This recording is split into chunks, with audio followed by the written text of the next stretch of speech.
कि इस क्लास में हम लोग बात करने जा रहे हैं क्लास 9 का geography chapter number 1 India size and location, है ना। तो चलिए हम लोग देखते चलते हैं एक एक करके कि इंडिया का वर्ल्ड में साइज और लोकेशन जो है वो क्या है, और इन्हीं सारी चीजों को हम लोग एक एक करके सारे बिंदुओं को देखते चलेंगे, ठीक है। तो इसके लिए सबसे पहले हम लोगों को समझना होगा कि इंडिया का जो लोकेशन जो है वो लॉन्गिट्यूडनल और लैटिट्यूडनल जो आपका एक्सटेंशन है वो आखिर कितना है। यदि आप समझ पा रहे होंगे लॉन्गिट्यूड और लैटिट्यूड तो बहुत अच्छी बात है, नहीं तो 2 मिनट लगेगा कि मैं उन चीजों को ब्रश अप कर दूं, है ना। ये आपका 0 डिग्री क्या हो गया, इक्वेटर लाइन, और इस इक्वेटर लाइन के पैरेलल जितने भी लाइंस ड्रॉ किए गए हैं इमेजिनरी लाइंस, है ना, ये सभी के सभी आपके क्या है, लैटिट्यूड्स हैं। ये सभी क्या है, लैटिट्यूड्स हैं। इसी तरह से ये आपका इक्वेटर हो गया 0 डिग्री, और ये नॉर्थ पोल हो गया, और ये आपका साउथ पोल हो गया। तो नॉर्थ पोल से साउथ पोल की ओर मिलाने वाली जो इमेजिनरी लाइंस है ये सभी आपका क्या कहलाते हैं, लॉन्गिट्यूड्स कहलाते हैं, ठीक है। ये लेटा हुआ है तो लैटिट्यूड्स, और लॉन्ग मतलब लंबा है तो लॉन्गिट्यूड्स, ठीक है। तो इंडिया का लैटिट्यूडनल्स और लॉन्गिट्यूडनल्स आपका एक्सटेंशन कितना है, इन चीजों को सबसे पहले हम लोग समझेंगे, है ना।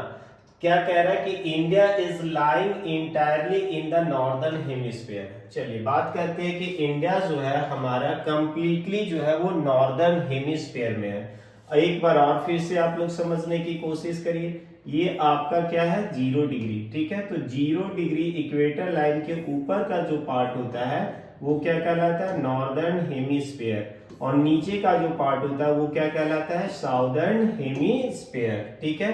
तो हमारा जो इंडिया है वो कहाँ पे है, तो ये आपका नॉर्दर्न हेमिस्फीयर में है, इस पार्ट में है, ठीक है। और अच्छे से यदि हम समझे तो लॉन्गिट्यूडनल में भी यदि देखेंगे तो ये हमारा इंडिया क्या है, ये लॉन्गिट्यूड्स में यदि देखें तो लॉन्गिट्यूड्स से ये साइड ये क्या हो गया, ईस्टर्न हेमिस्फीयर, और इधर जो है वो आपका क्या हो गया, वेस्टर्न हेमिस्फीयर। तो इंडिया का यदि कंप्लीटली हम लोग बात करें तो वो किस में होगा, नॉर्दर्न ईस्टर्न हेमिस्फीयर में, है ना। हालांकि आपके एनसीईआरटी बुक में सिर्फ इसी चीज का बात किया है कि इंडिया कौन सा हेमिस्फीयर में है, नॉर्दर्न हेमिस्फीयर में या साउदर्न हेमिस्फीयर में। तो हमें ध्यान रखना है कि इंडिया जो है वो कंप्लीटली किस में है, नॉर्दर्न हेमिस्फीयर में है, यानी इक्वेटर लाइन के ऊपर है। चलिए ठीक है। The land x tends between latitudes 8 degree 4 minute north से 37 डिग्री 6 मिनट नॉर्थ की ओर। यानी आप यहाँ पे इस मैप को गौर करिए, आप पाओगे कि इंडिया का जो ये प्लेस है, टिप सबसे नीचे साउदर्न मोस्ट टिप जो है आपका कन्याकुमारी, है ना। यहां पर यदि आप लोग देखोगे तो क्या है, लैटिट्यूडनल्स यहाँ पे कितना है, लैटिट्यूड्स 8 डिग्री 4 मिनट्स। कन्याकुमारी में हमारा सबसे जो साउदर्न मोस्ट लैटिट्यूड्स है वो कितना है, 8 डिग्री 4 मिनट्स। इसी तरह से जम्मू कश्मीर में हमारा कितना है, लैटिट्यूडनल्स 37 डिग्री 6 मिनट्स। लैटिट्यूड्स को ही हिंदी में अक्षांश रेखा कहते हैं। हिंदी मीडियम वालों को थोड़ा सा समझ लीजिए, अक्षांश रेखा यानी भारत का अक्षांशीय विस्तार जो है वो कितना है, 8 डिग्री 4 मिनट से लेकर 37 डिग्री 6 मिनट अक्षांश तक, ठीक है। और ये उत्तरी में होगा, क्योंकि जब इंडिया ही कंप्लीटली उत्तरी गोलार्ध में है यानी कि नॉर्दर्न हेमिस्फीयर में है, तो इसका जो भी लैटिट्यूडनल एक्सटेंशन होगा वो किस में होगा, नॉर्दर्न में ही होगा, है ना। तो 8 डिग्री 4 मिनट से लेके कितना, 37 डिग्री 6 मिनट्स। इसी प्रकार से यदि हम लोग देखें लॉन्गिट्यूडनल्स में, लॉन्गिट्यूडनल्स एक्सटेंशन देखें, देशांतरीय विस्तार, ये क्या है, देशांतरीय विस्तार। तो ये गुजरात है, ये कौन सा स्टेट है, गुजरात, है ना। गुजरात का ये कच्छ इलाका, ठीक है। कच्छ में जो हमारा देशांतरीय विस्तार है वो कितना है, 68 डिग्री 7 मिनट, ठीक है, 68 डिग्री 7 मिनट्स, ठीक है। और ये कौन सा स्टेट है, अरुणाचल प्रदेश। अरुणाचल प्रदेश। ठीक है, यहां पर हमारा जो देशांतरीय विस्तार है, लॉन्गिट्यूडनल एक्सटेंशन है, वो कितना है 97 डिग्री 25 मिनट्स, 97 डिग्री 25 मिनट्स। तो हमें इन चीजों को ध्यान रखना है कि लैटिट्यूडनल एक्सटेंशन कितना है 8 डिग्री 4 मिनट नॉर्थ से 37 डिग्री 6 मिनट नॉर्थ तक। इसी प्रकार से लॉन्गिट्यूडनल एक्सटेंशन कितना है 68 डिग्री 7 मिनट, 68 डिग्री कहां पर, गुजरात का कच्छ में, और 97 डिग्री 25 मिनट से ये कहां पर, अरुणाचल प्रदेश में। ठीक है, ये हो गया। अब अगला पॉइंट क्या कह रहा है कि द ट्रॉपिक ऑफ कैंसर यानी 23.5 degree, 23.5 degree divides India into almost 2 equal parts. अब यहाँ पर एक चीज और मैं आप लोगों को समझा दूं, हालांकि आप क्लास 6 में इन चीजों को पढ़े होंगे। कर्क रेखा और मकर रेखा के बारे में आप लोग पहले भी पढ़े हो। ये आपका हो गया 0 डिग्री। ठीक है, 0 डिग्री के बाद देखिए नॉर्दर्न हेमिस्फीयर में 23.5 डिग्री जो नॉर्दर्न लैटिट्यूड्स होता है, अक्षांश होता है, इसी को हम लोग क्या कहते हैं, tropic of cancer, tropic of cancer कहते हैं। यानी कि इसी को हिंदी में यदि कहा जाए तो इसे हम लोग क्या कहेंगे, कर्क रेखा कहेंगे। इसी प्रकार से साउदर्न हेमिस्फीयर में, ठीक है, किस हेमिस्फीयर में, साउदर्न हेमिस्फीयर में 23.5 डिग्री एंड हाफ, सॉरी ये साउथ हो जाएगा, साउथ को इसको क्या कहेंगे, मकर रेखा, क्या कहेंगे, मकर रेखा, ट्रॉपिक ऑफ कैप्रिकम। ठीक है, ट्रॉपिक ऑफ कैप्रिकम यानी कि मकर रेखा हम लोग इसको कहते हैं। ठीक है, तो हम लोग अभी जो बात करने जा रहे हैं वो इस लाइन का, कि ये कर्क रेखा जो है वो इंडिया को क्या कर रहा है कि ऑलमोस्ट लगभग 2 पार्ट में क्या कर रहा है कि इसको डिवाइड कर रहा है। इंडिया को लगभग कर्क रेखा जो है वो क्या करती है, 2 पार्ट में, 2 इक्वल पार्ट्स में ये डिवाइड करती है। तो उसी चीज को यहाँ पे लिखा गया है कि the tropic of cancer, tropic of cancer मतलब कर्क रेखा, है ना।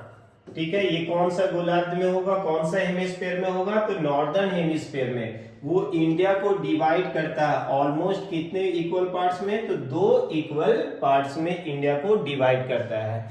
अब यहाँ पे सवाल आ सकता है आपके मन में कि आखिर ये कौन कौन से राज्यों से होकर क्रॉस करती है, कर्क रेखा जो है वो कौन कौन से राज्यों से होकर क्रॉस करती है। तो बहुत आसान है, इसका नाम को याद रखना। ठीक है, बस आप लोग क्या करोगे कि एक वाक्य को याद रखना है। ठीक है, कौन से वाक्य को याद रखना है, तो वाक्य है आपका, मित्र पर गमछा झार। यदि आप लोग इस वाक्य को याद केवल रखते हो कि मित्र पर गमछा झार, तो आपको भारत में कर्क रेखा किन किन राज्यों से होकर गुजरती है ये आपको बिल्कुल याद हो जाएगा। मित्र, मी से क्या हो गया, मिजोरम, मी से क्या हो गया, मिजोरम, त्र से हो गया त्रिपुरा, प से हो गया पश्चिम बंगाल, यहाँ पे हिंदी में लिखना पड़ रहा है, या इसी को आप वेस्ट बंगाल कह सकते हो। र से क्या हो गया, राजस्थान, ठीक है। ग से गुजरात, म से क्या हो गया, एमपी यानी कि मध्य प्रदेश, छ से क्या हो गया, छत्तीसगढ़, छत्तीसगढ़, ठीक है। और झार से तो अपना झारखंड, यानी भारत में कर्क रेखा जो है वो इन्हीं राज्यों से होकर गुजरती है। तो अब बताओ कि क्या भारत में आपसे पूछे कि कर्क रेखा जो है यानी कि ट्रॉपिक ऑफ कैंसर जो है वो किन किन राज्यों से होकर गुजरती है, तो क्या अब आप आसानी से इन चीजों को बतला पाओगे या नहीं, है ना। कि मित्र पर गमछा झार, मी से मिजोरम, त्र से त्रिपुरा, ग से गुजरात, म से आपका हो गया मध्य प्रदेश, और अच्छा, प से पश्चिम बंगाल हो गया, र से राजस्थान, ग से गुजरात, म से मध्य प्रदेश और छ से हो गया छत्तीसगढ़, झार से झारखंड। तो हम लोगों ने ये भी चीज यहाँ पे देख लिया कि भारत में जो है वो कर्क रेखा किन किन राज्यों से होकर गुजरती है। ठीक है, इसके अलावा अब हम लोग आगे चले, यदि हम लोग इसके साइज का बात करें कि इंडिया का साइज जो है वो कितना है ना, तो वर्ल्ड का जो टोटल एरिया है, वर्ल्ड का जो टोटल जियोग्राफिकल एरिया है उसका 2.4%। ठीक है, इंडिया का जो साइज है वो पूरे वर्ल्ड का कितना 2.4%, यानी पूरा वर्ल्ड जितना बड़ा है इंडिया पूरे वर्ल्ड का है ना, पूरे वर्ल्ड का एरिया का कितना है 2.4%। ठीक है, आपको एक चीज और यहाँ मजेदार जानकारी ले लो कि झारखंड का भी जो एरिया है, ठीक है, झारखंड का जो एरिया है वो इंडिया के एरिया का, इंडिया का जो टोटल एरिया है उसका 2.4% है। यानी इंडिया जो है, हमारा इंडिया जो है वो वर्ल्ड के एरिया का कितना परसेंट है 2.4%। हमारा झारखंड का जो एरिया है वो पूरे इंडिया के एरिया का कितना परसेंट है तो 2.4%। बिल्कुल नहीं भूलोगे। ठीक है, India's total areas account for about 2.4% of total geographical area of the world. Thus, it is the 7th largest country in the world. ठीक है, भारत जो है वो विश्व का 7वां सबसे बड़ा देश है। ठीक है, विश्व का सबसे 7वां बड़ा देश है। हम लोग पॉपुलेशन में पहले थे नंबर 2, लेकिन वर्तमान में हम लोग चाइना को पीछे छोड़कर नंबर 1 पोजीशन में आ गए। हालांकि ये बहुत अच्छी बात नहीं है कि पॉपुलेशन में नंबर 1 होना कोई बहुत अच्छी बात नहीं है। यदि हमें इकोनॉमी के सेक्टर में नंबर 1 पहुंचे तो ये ज्यादा हमारे लिए खुशी की बात है ना। चलिए, साइज को हम लोग बड़ा नहीं कर सकते। साइज में इंडिया का जो रैंकिंग है वो कितना है 7th है। अब आपको मन में आएगा सवाल ना कि इंडिया से जो बड़ा बड़ा कंट्री है वो कौन कौन सा है, तो आप उसका भी स्लाइड देख लो, समझ में आ जाएगा कि इंडिया से जो 7th लार्जेस्ट कंट्री है हम लोग 7वां में नंबर में है, तो आखिर हम लोगों से बड़ा बड़ा कौन कौन सा कंट्री है, तो उसका भी स्लाइड आप लोग यहाँ पे देख सकते हो कि सबसे पहले कौन है, सबसे बड़ा कौन है रशिया। ठीक है, रशिया के बाद कौन है कनाडा। ठीक है, रशिया, कनाडा, उसके बाद ब्राजील आ जाएगा। इस तरह से अभी हम लोग आगे के टॉपिक में अभी हम लोग बात करेंगे कि कौन कौन सा कंट्री हमारा जो है वो हमसे बड़ा है। ठीक है, पहले एक एक टॉपिक को हम लोग क्लियर करते हुए चलेंगे। ठीक है,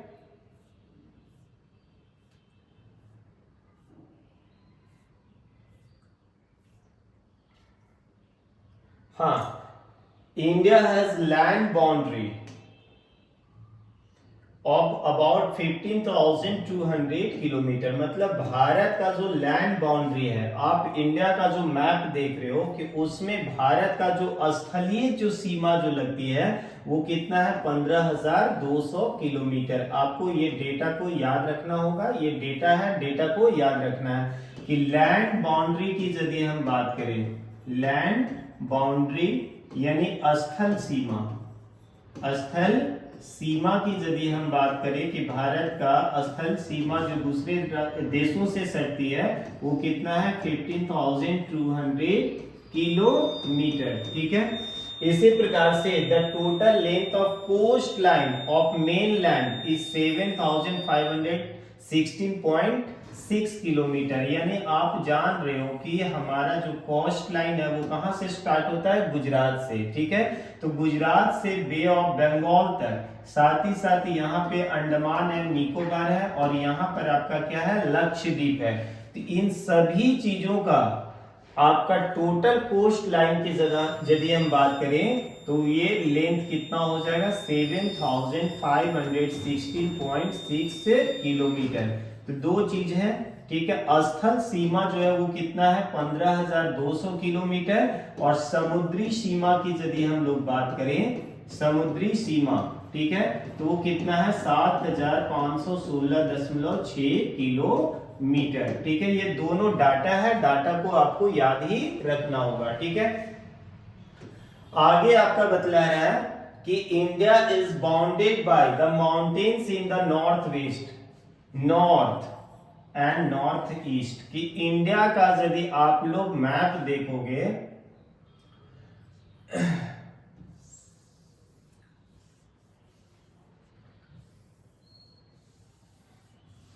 इंडिया का यदि आप लोग मैप देखोगे यहां पे, है ना, तो यहां से यहां तक, यानी ये एरिया से लेकर आपका ये एरिया तक आपका कौन सा इलाका है? हिमालय का इलाका है।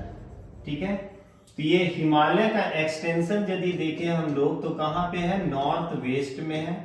ठीक है, ये इस इलाके में।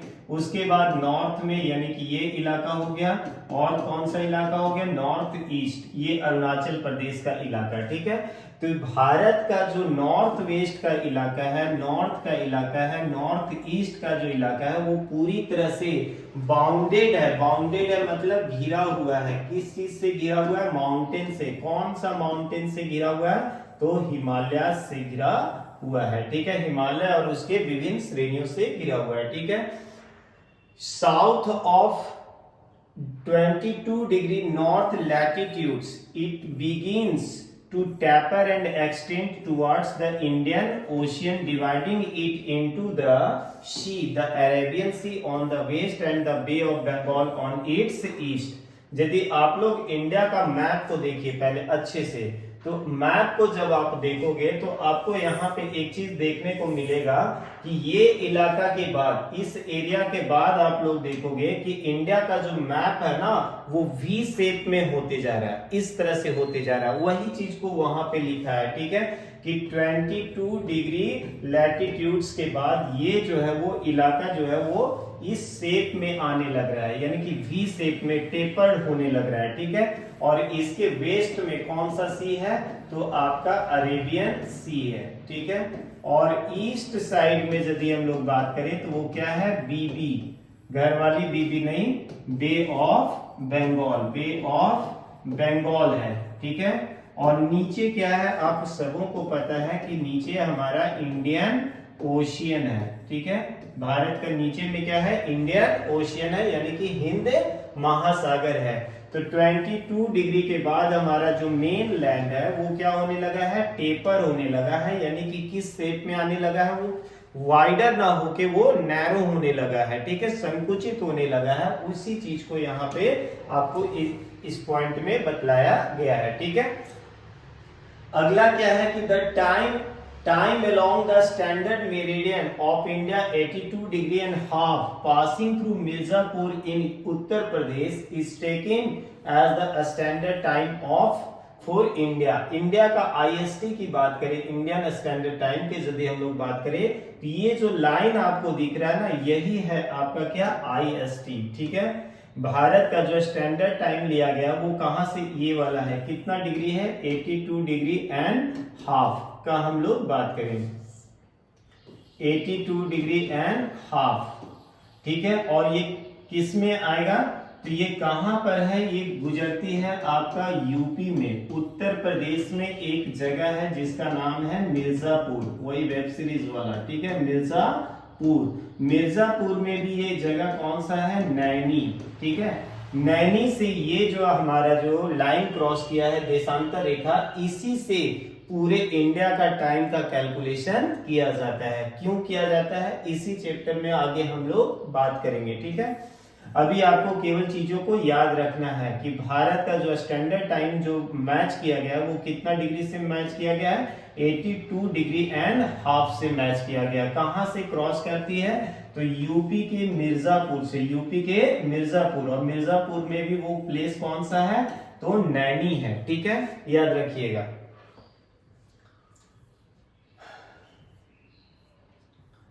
अब देखिए इंडिया एंड द वर्ल्ड, अगला टॉपिक है आपका India and the world, Bharat और विश्व। कि भारत और विश्व के बीच में क्या रिलेशन है? The Indian land mass as a central location between the east and west Asia. कि भारत का जो लोकेशन है वर्ल्ड के मैप में, हम सब जान रहे हैं कि इंडिया जो है वो कहां पे है? एशिया में है। ठीक है, और एशिया का ये कैसा एक्सटेंशन है? South world. ठीक है, साउथवर्ड एक्सटेंशन है। साउथवर्ड मतलब दक्षिण में। भारत जो है वो एशिया का किधर है, तो दक्षिण में है। आप मैप से देखते चलिए, मैप देखोगे बहुत कुछ समझ में आएगा। ये जो आप देख रहे हो वो क्या है, एशिया है, और येलो वाला जो पार्ट है वो क्या है, आपका इंडिया है। ठीक है, तो आप मैप पढ़ते होंगे तो इतना आपको समझ में आनी चाहिए कि ऊपर में क्या होता है, नॉर्थ होता है। ऊपर में क्या होता है, नॉर्थ होता है। नीचे क्या होता है, साउथ। इधर क्या होता है, ईस्ट। और इधर क्या होता है, वेस्ट, है ना। तो भारत देखिए तो एशिया का किस पार्ट का इलाका है, ये आपका किस पार्ट का इलाका है, तो साउदर्न पार्ट है एशिया का। भारत जो है वो कैसा एक्सटेंशन है, साउथवर्ड एक्सटेंशन है, मतलब दक्षिणी हिस्से में स्थित है। इसी चीज को यहाँ पे आपको बतलाया गया है। ठीक है, the Indian land mass as a central location between east and west Asia. India is a southward extension of Asian continent. The trans-Indian ocean routes connect the countries of Europe in the west and the countries of East Asia. अब यहां से फिर से एक बार आप देखोगे, आपके NCERT book में भी बतलाया गया है कि भारत का जो संबंध रहा है ना, ये जो इंडियन ओशियन जो है, इस इंडियन ओशियन से होते हुए हम लोग यूरोप से भी कनेक्टेड रहे हैं, और एशिया से भी, एशिया के कंट्रीज से भी हम लोग क्या रहे हैं, कनेक्टेड हैं। यूरोप से भी हम लोग, और अफ्रीका से भी कनेक्टेड रहे। मतलब भारत का प्राचीन जमाने से, है ना, प्राचीन समय से विदेशों के साथ अच्छा संपर्क रहा है। किस रूट के माध्यम से, तो इंडियन ओशियन के माध्यम से हम लोग ट्रेड करते रहे, व्यापार करते रहे। इन्हीं चीजों के बारे में अभी हम लोग बात करेंगे। No other country has as long as a coastline on the Indian Ocean as India has। कि भारत का जो लोकेशन है, ठीक है, इंडियन ओशियन में भारत का जो देखोगे लोकेशन, ये क्या है आपका, इंडियन ओशियन है। इंडियन ओशियन में भारत का जो लोकेशन है वो ऐसा लोकेशन किसी और कंट्री का वर्ल्ड में नहीं है।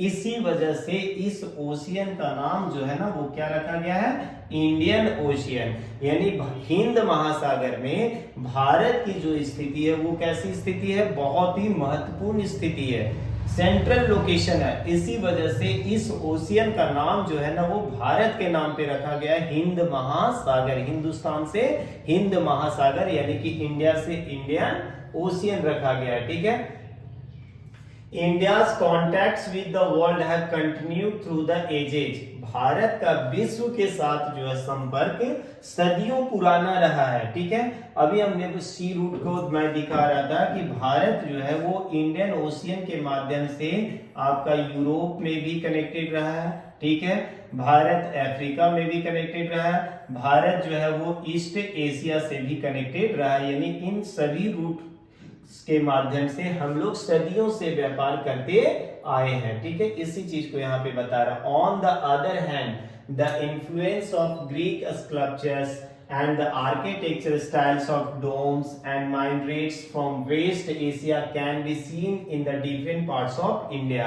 देखिए, जब हम भारत जो है वो विश्व के देशों से जुड़ा हुआ था, ठीक है, बहुत सदियों से, तो हमने भी विश्व को बहुत सारी चीजें दिया। जैसे कि आप बुक में जब पढ़ोगे तो दशमलव डेसिमल नंबर सिस्टम, ठीक है, साथ ही साथ पंचतंत्र की कहानियां, रामायण और महाभारत की चीजें, ये सब चीजें हमने विश्व को दिया। सूती कपड़ा, रेशमी कपड़ा, सिल्क, है ना।